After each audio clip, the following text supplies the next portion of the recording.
Right guys, I think I've absolutely set up this now for mobile joinery shop. You know, when you're working on site, got the Amazon tablet there, the Fire 10, absolutely fantastic asset to any self-employed person. I've got my Guardians of the Galaxy on there, you know, in the background. I've set up my pay machine, my card machine's now in here now. That's all set up. I can charge my site batteries as I'm driving along.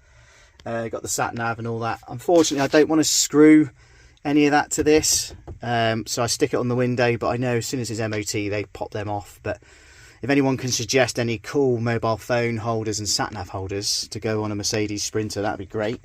But yeah, I've got the kids this afternoon, so this will be all gone by the time I get here when I pick them up for the school run. But that's just my setup there.